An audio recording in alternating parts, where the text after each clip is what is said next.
Kitchen की गर्माहट, भाभी की मुस्कान। सुबह के 8 बज रहे थे। रोहन 24 साल का रात देर तक पढ़ाई करके उठा था। घर में हल्की सी भाग दौड़ थी। रसोई से चम्मचों की आवाज़ और गैस पर चाय की खुशबू फैल रही थी। किचन में भाभी यानी अन्वी खड़ी थी। हल्की गुलाबी सूट, बाल क्लिप में बंधे हुए, आंखों में एक ईमानदार चमक। रोहन ने उनींदी आंखों से कहा, गुड मॉर्निंग भाभी। अन्वी मुस्कुराईन। शुभ सुबह नहीं, देर सुबह कहो। उनकी चुटकी में एक नरम अपनापन था, कुछ ऐसा जो रोहन को हमेशा से थोड़ा अलग महसूस कराता था। रसोई में आती गर्म भाप, बर्तन की हल्की आवाज़ें और भाभी की मुस्कान, इन तीनों का मिलकर एक अजीब सा माहौल बन जाता था। भाग दो किचन में पहली बार बढ़ती नज़दीकी। भाभी पराठे बना रही थीं। रोहन ने पास आकर पूछा, भाभी मदद कर दूं? अन्वी ने हल्के से आंखें उठाईं। तुम मदद? तुम तो पानी भी गिलास में नहीं भरते। रोहन हंस पड़ा। आज कर दूंगा कसम से। भाभी ने बेलन रोककर उसे देखा। अच्छा तो आटा उठा दो। रोहन पास आया। आटा उठाते हुए उसकी उंगलियां भाभी के हाथ से हल्के से छू गईं। स्पर्श बहुत हल्का था, लेकिन दोनों के दिल में एक छोटी सी लहर उठी। भाभी ने तुरंत हाथ नहीं हटाया। कुछ पल दोनों की उंगलियां साथ ही रहीं। फिर भाभी ने थोड़ा झेंपकर कहा, सावधान रहो। लेकिन आवाज में झूंझलाहट कम और एक अलग तरह की नरमी ज्यादा थी। भाग 3 किचन की गर्माहट में उठती धीमी चाहत, स्टोव की आग, तवा, पराठों की महक, और उसके बीच रोहन और भाभी। रोहन सिंक के पास खड़ा बर्तन धोने लगा। भाभी उसके पीछे पराठा सेंकते हुए बोली, तुमने अचानक इतना काम कैसे शुरू कर दिया? रोहन ने मुस्कुराकर कहा, आपके लिए। भाभी थोड़ा रुकिए। उनका हाथ हवा में ही रोक गया। धीरे से बोले, मजाक मत करो रोहन। रोहन उनके पास आकर बोला, अगर सच हो तो? भाभी का चेहरा हल्का सा लाल हो गया। कमरे में सिर्फ गैस की धीमी आवाज थी और दिल की तेज धड़कनें। भाग 4 वो पल जब आंखें बोलने लगी। आटे से धुला हुआ एक बर्तन भाभी के हाथ से फिसल गया। वो नीचे झुकिए। उसी समय रोहन भी झुका। दोनों के चेहरों में कुछ इंच का अंतर रह गया। भाभी का चेहरा उसके बेहद करीब था। उनकी सांसें रोहन के गाल पर पड़ रही थीं। एक पल, बस एक लंबा पल। भाभी ने धीरे से कहा, रोहन। आवाज कांप रही थी। रोहन ने फुसफुसाकर कहा, हाँ भाभी। भाभी ने आंखें बंद कर ली, जैसे खुद से लड़ रही हों। थोड़ी देर बाद उठकर बोली, तुम्हें चाय चाहिए?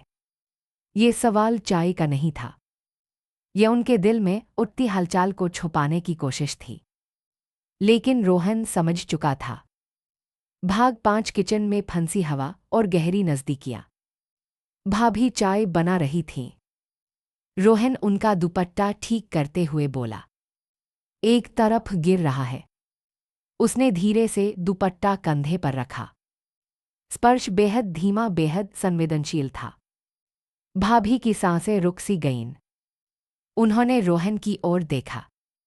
आंखों में कोई झड़प नहीं थी, बस एक अनोखी चाह थी। रोहन उनके और पास आया। इतना पास किए दोनों की सांसें एक दूसरे से टकरा रही थीं। भाभी ने धीमे से कहा, रोहन ये ठीक नहीं है। रोहन ने फुसफुसाया, जो गलत नहीं लगता वो गलत कैसे हो सकता है? भाभी की आंखों में हल्की नमी थी। चाहत दबाने की कोशिश, पर चाहत और दबे कहाँ रहती है? भाभी ने कहा, कोई देख लेगा। रोहन ने उनका हाथ पकड़ लिया। किचन का दरवाज़ा बंद है भाभी। भाभी ने हाथ नहीं छोड़ा। बल्कि उंगलियां उसके हाथ में ज्यादा कसकर फंसा दी। भाग 6 सिर्फ एक आलिंगन पर दिल तक उतर गया। रोहन ने भाभी को हल्के से गले लगाया। किचन में खड़े दो वयस्क करीबी गर्माहट और चाहत से भरे हुए।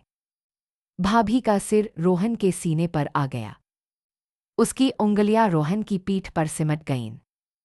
उनके बीच कोई जल्दबाजी नहीं थी, सिर्फ एक गहरा, गर्म और सुकून भरा आलिंगन।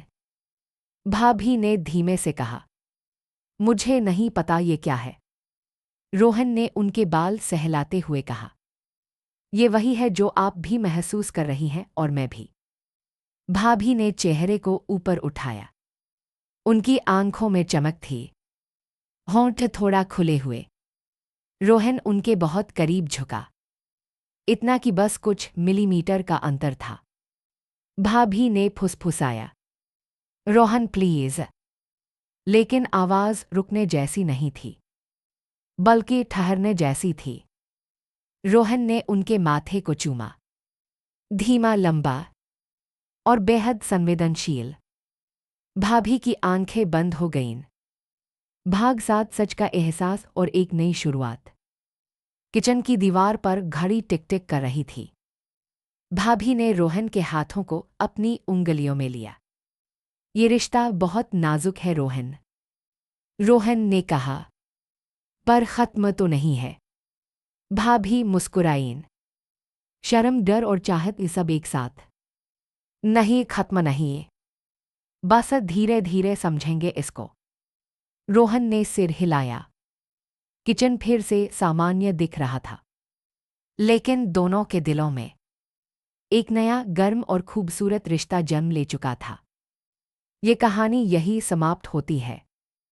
आप सभी प्रिय दोस्तों से निवेदन है कि आप सभी प्यारे दोस्त ऐसे ही और ढेर सारी मज़ेदार कहानियां सुनने के लिए हमारे इस YouTube चैनल हिंदी कहानियां को सब्सक्राइब करना न भूलें और बेल आइकन को भी जरूर दबा।